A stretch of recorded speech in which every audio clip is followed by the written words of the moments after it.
My ex and I have a young teen daughter, Nicole. Nicole has several medical conditions that require a lot of attention. She will need some in-home assistance for the rest of her life. While we have an aide to help a couple of days a week, it is still challenging. The outcome of Nicole's condition became apparent when she was a toddler. At that point, my ex and I agreed we wouldn't have more kids because it wouldn't be fair to anyone. There'd be no way we could focus attention on 2 kids. Someone would lose out in this situation. We divorced when Nicole was 5. We originally had 50-50 custody. 3 years later, my ex remarried. His new wife, Callie, is nice. My ex did say that she didn't understand the severity of Nicole's condition. I figured there was a learning curve. Eventually, Callie basically said she wanted to be hands-off, which I respected, though I wondered how it'd work, considering Nicole lives with them half the time. Last year, my ex and Callie had a baby. I was a little surprised given that my ex was always firm on not having more kids, but I figured it wasn't my business.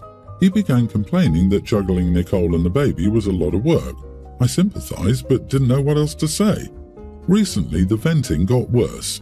He said Callie yelled at him for taking Nicole to her physical therapy appointment instead of helping her with the baby. He brought up potentially having Nicole stay with me more. I wasn't entirely shocked, but it annoyed me. I said Nicole was his daughter. He can't just abandon that responsibility.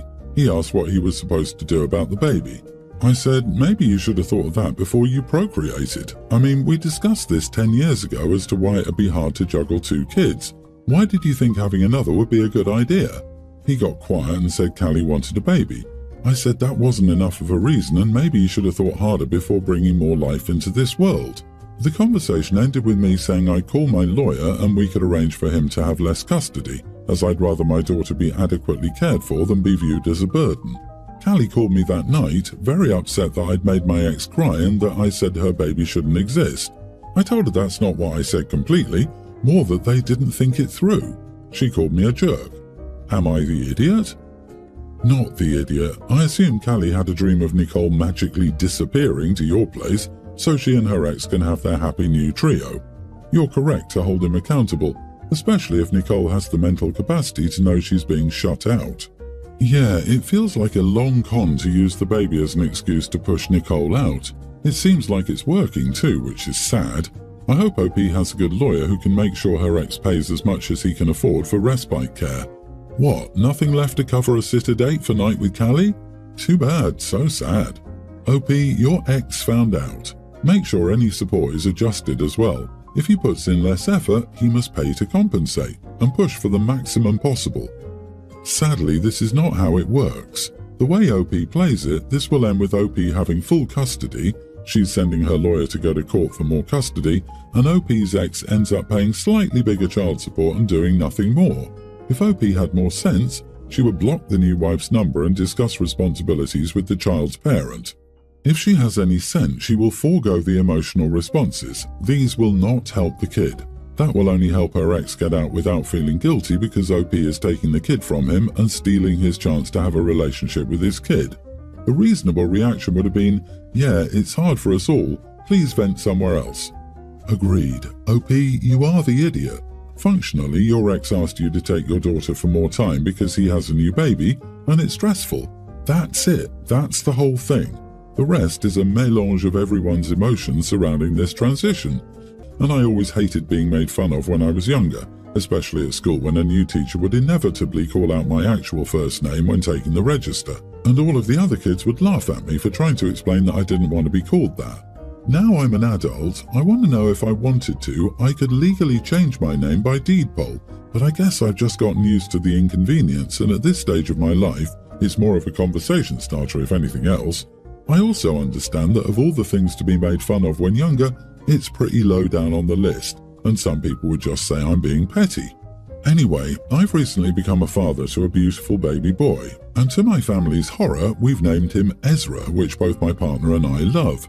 We've still given him the middle name William, but this is not good enough for my family, who have practically not acknowledged my son's name at all. He's a few months old now, and whenever they interact with him, he's referred to as Junior or the child. All I want for Ezra is for him to feel like he's his own person when he grows up, not to feel like there is some kind of burden on him to live up to any expectations we might have for him, like I suppose I've always felt somewhat. and to feel comfortable knowing that any decisions he makes, his mom and I will always support him.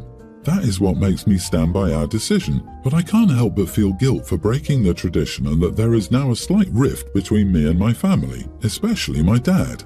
Am I the idiot for not naming my son William? Not the idiot. You and your partner can name your children whatever you like. You did not start this tradition and had no say in it, so your family has no say in whether you'd like it going or not. I love that you kept the tradition by giving William as a middle name. That should be plenty enough. Please don't feel like the idiot for naming your child. Not to mention that the mother should get a say too. What if she had her own family traditions? Why is it OP's family that supposedly gets a say? I'm not a fan of naming kids after other people in general, but seriously, one in every generation? Does it include cousins too?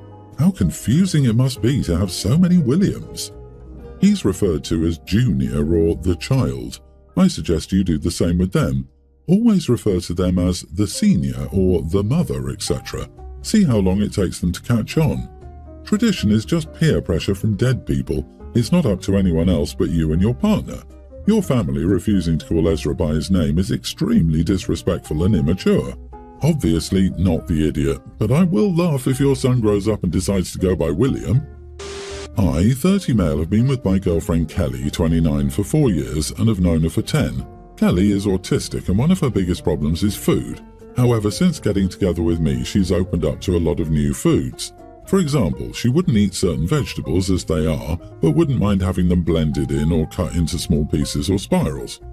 Now, my brother Kevin, 35, has recently proposed to his girlfriend of 3 years, Laura.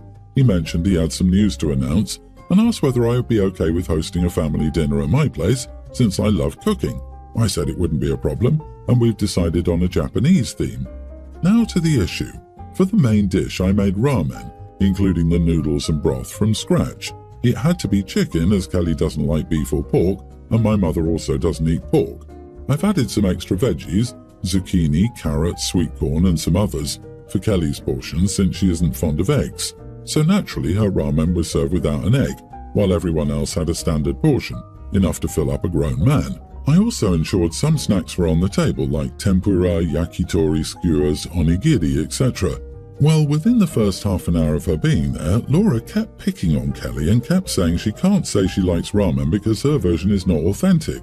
None of us are Asian or have any ties to Asia if it matters, which was upsetting to her and meant that Kelly started to eat significantly slower compared to the rest of the group. It happens when she's getting anxious. Then Laura tried to grab some of Kelly's ramen to try and prove the point, so Kelly freaked out since she doesn't like sharing food that's already on her plate. This resulted in an argument between Kelly and Laura, and Kelly began to cry due to being overwhelmed. After this, I asked my brother and Laura to leave. My parents were absolutely terrified over how Laura behaved towards Kelly and hinted that Laura should apologize. They ended up leaving, but later, I received a call from Kevin calling me an idiot for kicking them out and spoiling Laura's pregnancy reveal. He also wasn't happy about our mother scolding him over Laura's behavior. Am I the idiot for kicking my brother and his fiancée from my house? Not the idiot. How would she prove a point by grabbing Kelly's ramen? Because there wasn't an egg in it? This is all bizarre. Laura is a nut job and your brother is in for a long, hard life. Good on you and your mom for sticking up for your girlfriend. Laura ruined her own night. All she had to do was eat her food and make a stupid announcement. I hope your girlfriend is doing okay. I certainly understand sudden loss of appetite when an anxious spell occurs. Hopefully your brother and his fiancée can reflect and realize they were in the wrong here. Laura is a mean girl. Not gonna lie, the idea of needing to gather a group and be the center of attention for a personal announcement is pretty cringe in the first place. I don't say this often, but I feel sorry for this kid if this is how she behaves among family because of a bowl of ramen. Who knows how she'll treat her own kid? I've been dating Matt, 26, for a little over a year. We knew each other 2 years prior to dating and we got along really well. I have a son, toddler, and a daughter, preschooler, who we met multiple times when I was with the friend group. Here's the thing though, we just got a place together but the place needed work before we could move in. So we agreed with the landlord that we would help fix it up with him, landlord, to get half off the first month's rent. He agreed. So for a month we were there every day cleaning this place up, and I started noticing some red flags like a quick temper, but I literally just assumed it was because the AC wasn't working and it was like a sauna in the house. so he was pouring sweat and getting angry. But again, I thought it was because he was hot, because as soon as he cooled off, he was fine again. But we finished the house, the AC was working again, so it was no longer hot. We moved in yesterday morning. He was barking orders all day to me, like telling me where to put things, or if I put something somewhere he didn't like, he was all, "Why would you put that there?" and literally looked at me like I was stupid with the "Are you serious?" look. But I let it slide because I really didn't know what else to do, I guess. Or every 15 minutes he asked me to go with him to Walmart because he wanted to blow a bunch of money on stuff to make the place feel like home. We hadn't even unpacked half of our stuff either. Got irritated when I said I didn't think we should spend more money right now. But anyway, I go and pick up my kids and stuff for dinner. I grabbed a family pack of kielbasa, the one that has 3.5 strips and rice. Well, I only cut up 2 of the kielbasa because that's literally plenty. He comes over and says, "Why aren't you making all of it?" So I told him I didn't need to make all of it and that this would feed all of us and still be enough for leftovers. Then I commented about how I would use the rest of the kielbasa that I wasn't cooking to feed my kids and myself the next day because I like kielbasa sandwiches. He blew up. Thankfully, the kids weren't inside to hear it. My mom came over and brought them to the park across the street. He told me there was no way it would feed all of us and that I was selfish for only thinking about what I would eat tomorrow instead of worrying about feeding us all tonight. He walked out and slammed the door after I said, "Are you really blowing up on me about food right now?" I watched him drive off. I immediately started taking my and the kids' stuff out to the car and had my mom leave with my kids. I got everything loaded up before he returns. Most of my stuff is still in storage. Well, he texted me about 25 minutes after I left saying, "Did you really leave? Please come back and talk to me. I'm sorry. I'm having such a bad day and I'm just exhausted from working and doing the repairs here. You shouldn't have left over this," etc., etc. So, am I the idiot for leaving the same day I moved in with my boyfriend? Edit, I genuinely don't have the energy to argue with salty damn toxic masculinity men. I work full time. I'm not leeching Matt's money. I bought the food with my money. Half of my money went into getting us in the house. I work full time at a bank. He had work the next day, but I did not. Therefore, he wouldn't have been home to eat the leftover kielbasa with me and my kids. And therefore, no, I didn't include him in it.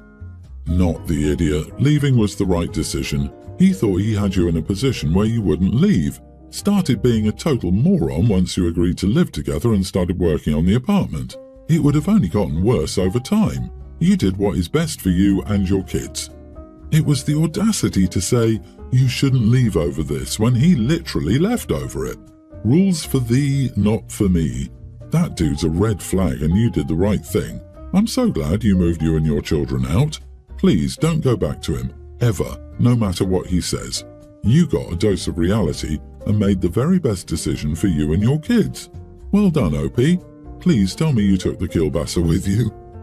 My husband, 45, and I, 25, have been together for 4 years and I thought he would be my last. We have 2 kids together with another on the way. For a bit of backstory on why I went through his phone. In our first year together, he started getting conservative over his phone. My cousin's husband caught him flirting with a cashier while I was pregnant with our first. This caused a lot of trust issues, and as the years went by, I was no longer allowed to touch his phone in any way. I've caught him talking to many other women on Facebook, but he always makes sure to delete conversations, so what I would read wasn't anything inappropriate until I checked out his Google chats, as it was an app he had previously downloaded. Luckily, phones saved login info and I got in. He told other women he loved them, sent them pictures, and told them how much he wanted to meet them. He attempted to meet with many of these women, but I never saw where they agreed to meet up, so I'm not sure if he's fully done the deed. I'm 25 weeks pregnant right now, my hormones are going crazy. It's hard to keep from fighting, but I feel as if I've been crushed. He's upset that I keep bringing these issues up, but how do you just get over it when it's only been 3 days since I found everything and I'm still finding more? It's all in the uninstalled apps. I want to leave him, but my oldest kid from a previous relationship, who's a young grammar schooler, calls him dad, and the kids would have a hard time adjusting. I feel like our family has been destroyed and I really don't know what to do. He keeps telling me he didn't cheat because he never met any of them, but I still feel like what he was doing was cheating. Not the idiot. Are you serious, girl? He's emotionally cheating, sending pics and making plans to meet up with other women while you're pregnant with his child. And he has the nerve to say he didn't cheat because he didn't meet them? That's a load of crap. He's betraying your trust and disrespecting your relationship. Don't let him gaslight you into thinking it's not a big deal. Your well-being and the well-being of your kids should come first. Get out of there and find someone who deserves you. I stopped reading it. I'm 25 and have our third kid on the way with a 45-year-old. Lady, what on God's green earth are you doing with this man? You were 21 when you started dating a 41-year-old. 3 kids in 4 years, and you already have a young grammar schooler? This dude has been treating you like crap pretty much your entire relationship. He's keeping you knocked up and dependent so he can have his cake and eat it too. You've pretty much been pregnant or postpartum your entire relationship. I cut us some slack as he most likely used his wealth, knowledge and power to manipulate her. But still, darling, take a deep breath and read this story to yourself as if reading it for the first time. This is insane. Yes, he is cheating. What are you doing with him? No matter what you do, his behavior will not change. Ultimately, the kids will be fine. Make some sensible plans and get rid of him. Yes, the kids will have difficulty adjusting, but do you want to raise them with him as their role model and you as their model of accepting it? I know it's hard, but please leave him.